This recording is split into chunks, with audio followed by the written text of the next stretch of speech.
2025 licensed round to pay their signature bonuses within the stipulated period or risk losing their professional awards. The Commission issued the one exactly 1 month after it hosted a commercial bid conference in Abuja, where the successful companies emerged as winners of the available blocks. In a notice seen on Sunday, the NUPRC said the process of compliance with the payment of signature bonuses had commenced following the issuance of provisional awards and successful bidders. Exactly a month ago, the NUPRC hosted the 2025 commercial bid conference in Abuja, where 31 companies emerged winners of 37 oil and gas blocks, having issued the winners of the provisional awards. Compliance with the payment of signature bonuses has already begun. Winners who fail to pay signature bonuses within the stipulated time frame in line with the Petroleum Industry Act will forfeit their bid, guarantee, and lose their provisional awards to the reserve bidders, the NUPRC stated.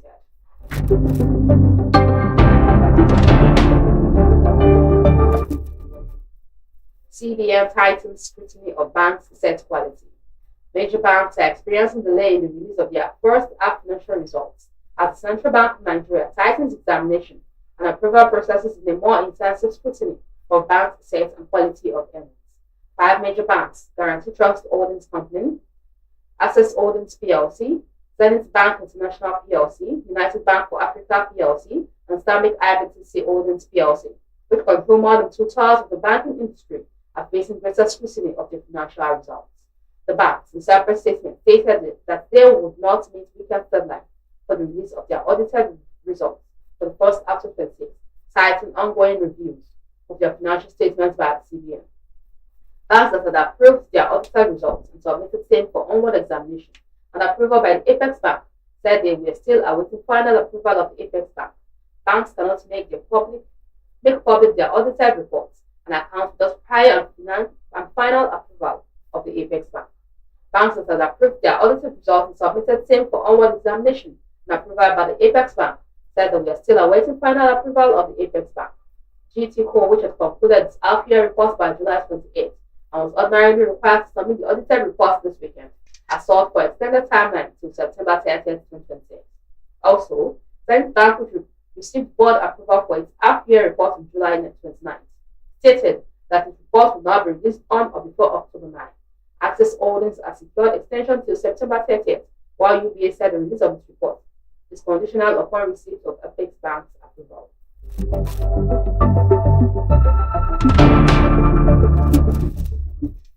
Man jailed 12 years for rape, sexual assault while on bail. The 30-year-old man has been sentenced to 12 years in prison after raping one woman and sexually assaulting another while on bail. Olukoyinsola Odebode was described as very predatory and as having humiliated and degraded his victims before denying any wrongdoing and forcing them to give evidence during his trial. According to Wales Online on Saturday, Swansea Crown Court held that the offences were committed between June 2024 and September 2025. Odebode sexually assaulted and raped one woman in the Gwent police area before he was arrested and released on bail.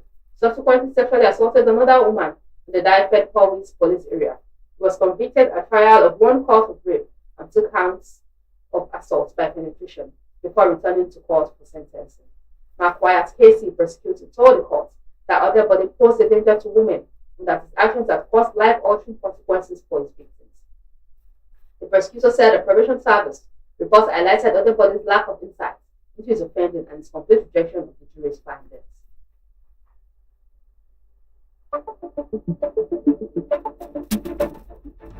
One operative, 6 suspected secessionists killed in Anambra gun battle. The Joint Security Team in Anambra State has raided suspected secessionist hideouts in Ogbaru local government area, killing 6 suspected members of the group during a prolonged gun battle. 1 security operative was also killed in the operation, while another sustained injuries after an explosive device suspected to have been planted in the area detonated. The state's police public relations officer S.V. Tochukwu Ikenga disclosed this in a statement on Sunday, saying the operation was part of efforts to dismantle criminal network and violent non-state actors operating in the state. Ikenga said the clearance operation conducted on Saturday involved operatives of the Rapid Response Squad, ALCOSO, Department of State Services, 302 Artillery Regiments, Onitsha, Nigerian Navy personnel from Ogbaru, and Abuna Chamber operatives from the community. According to him, the operatives acted on credible intelligence, trekked for about 4 hours through the coast terrain, and then sparked forest before reaching an identified camp suspected to be occupied by an armed criminal. criminal group. He said the suspect opened fire upon sighting the security personnel, leading to a prolonged exchange of gunfire. Ikenga stated at the end of the encounter, 6 suspected members of the armed group were neutralized, while others fled the area, with some reportedly sustaining gunshot injuries.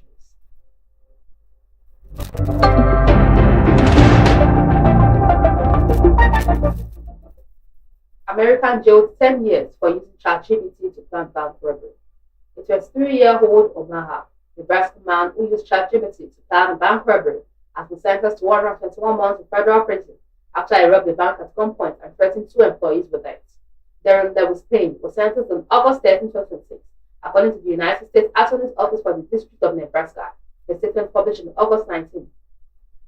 The U.S. Justice Department said Lewis Payne received 37 months for bank robbery and another 84 months for brandishing a firearm during a crime of violence, but the sentences to run consecutively. He will also serve 5 years of supervised release after his imprisonment. The incident occurred on February 10 when Lewis Payne entered I3 Bank in Omaha carrying a black semi-automatic handgun and demanded money from 2 employees.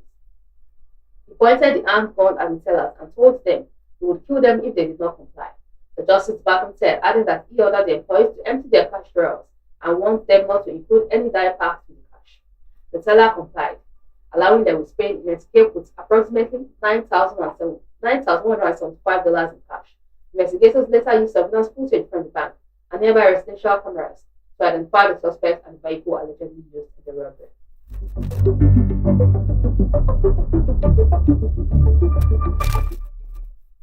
Sports. Infantino could face re-election challenge. UEFA boss Seferin won. UEFA chief Alexandra Seferin says he is not interested in replacing Gianni Infantino, but warns the on-fire FIFA president must quit or face a leadership challenge. Infantino has come under increasing pressure to step down as head of World Football's governing body over his now abandoned plan to secure private investment in FIFA tournaments, including the World Cup. UEFA, which oversees European football, has threatened a boycott of FIFA competition, with several continental and national federations also withdrawing their support for Infantino. But Seferin ruled himself out of a bid to take Infantino's place. The 58-year-old Slovenian on Monday telling the Rest is Politics podcast, I'm not interested because of 2 reasons. One reason is that I love UEFA and I love working here. And I think that at a certain point, it's time to also enjoy life a bit. And the second point is my credibility is much, much higher if I am not interested in the position. Seferin has been vocal in his criticism since Infantino revealed his controversial plan to seek private investment in a company to run FIFA tournaments.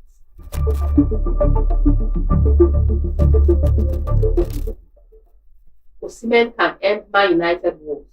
Victor Osimhen could be the answer to Manchester United's attacking problems, but the Nigerian striker eventually makes the move to Old Trafford, according to Turkish pundit Yetiz Yuneti.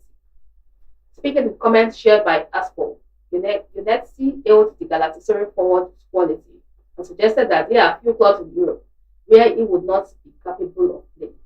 Victor Osimhen would be the cure for all of Manchester United's woes, Yuneti said. Former Gotepe Youth Chief Scout Kural also backed the assessment. Absolutely, there are very few teams in Europe that Osimhen couldn't play for, he said. The comments come after Osimhen's explosive start to the season in Turkey, with the Nigerian international scoring 4 goals and providing an assist in his opening 2 games. United, meanwhile, enjoyed a nightmare start to the Premier League campaign, losing 2-0 away to newly promoted Hull City. Osimhen has been linked with United in the past, although no move has materialized, while several former Red Devils have publicly urged the club to pursue the striker. Former United defender Patrice Evra recently identified Osimhen as a stream signing for the club, arguing that the Nigerian could provide the firepower needed to complete on multitude fronts.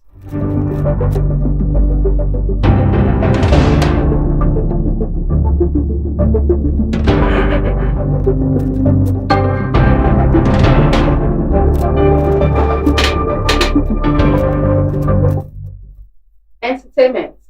Nollywood actor Taiwo Hassan Ogogo is dead. Popular Nollywood actor Taiwo Hassan, better known as Ogogo, is dead. The news of the actor's death was confirmed by multiple sources, including the founder of Best of Nollywood, Seun Oloketsuyi. Oloketsuyi announced the death in a post on social media writing, Taiwo Hassan Ogogo is dead. he finally lost the battle of life. Gogo's daughter, Kira Taiwo, was also seen crying during the live session on Instagram on Sunday, where she expressed disbelief over her father's death. Nigerian actor and filmmaker Said Balogun also mourned the veteran actor in an Instagram post. Ino lai wa ino ilayi rajiun. You can rest now, my brother Taiwo Azam Ugogo. May Almighty Allah guide you through our journey. This is truly painful. Balogun wrote. The actor's death comes days after his daughters Kyra and Lima Taiwo appealed for medical assistance for their father, who had been battling stage 4 cancer. On Monday, August 17, 2026, the sisters took on social media to seek medical advice and assistance for the actor. According to Kyra, doctors had informed the family that they could no longer administer chemotherapy due to his condition. The family subsequently sought alternative treatment options, including specialized medical procedures and traditional remedies. Ogogo was a prominent figure in the Nigerian film industry, particularly known for his contributions to Yoruba language films.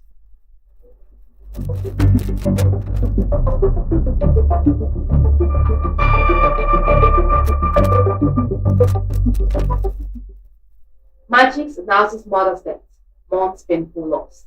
Nigerian singer Alexander Adelabu, popularly known as Magix, has announced the death of his mother Esther, describing her passing as one of the most painful experiences of his life. The 26-year-old singer announced her death in an emotional tribute shared on social media, saying he was struggling to accept the reality of losing his mother. I have never felt pain like this, never been this lost. Still processing that this is real. Can't believe this will happen to your mom, he wrote. Magic said his mother had spent the last 6 years fighting for her family, friends, and strangers, while remaining cheerful despite her illness. I watched you fight so hard for your family, friends, and strangers, especially these last 6 years, with a smile on your face. Full of life, even in sickness. The strength of your heart, he wrote. The singer described his mother as free-spirited, witty, and kind, saying people who met her were naturally drawn to her personality. Nobody comes in contact with you and not fall in love with your free spirit, wittiness, and kindness, he said.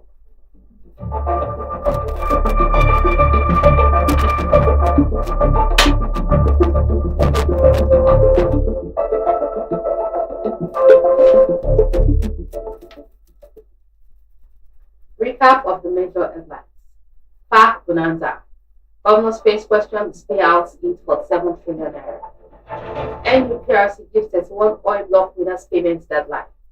CBN tightens scrutiny of banks' asset quality.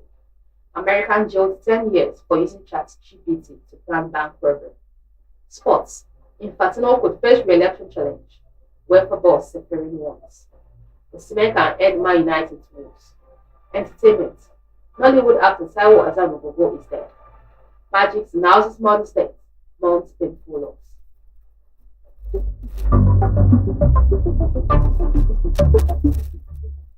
Follow us on all our social media handles: Facebook at Ifako Radio, WhatsApp at Ifako Radio, YouTube at Ifako Radio, TikTok at Ifako Radio, Instagram at Ifako_radio.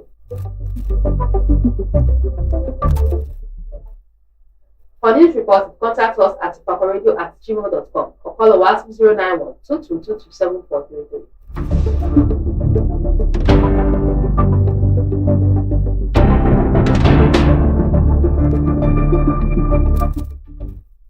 Special thanks to the news producer Olanireti. Thanks for watching. I'm Olanireti Ololade. Have a productive Monday. God bless you.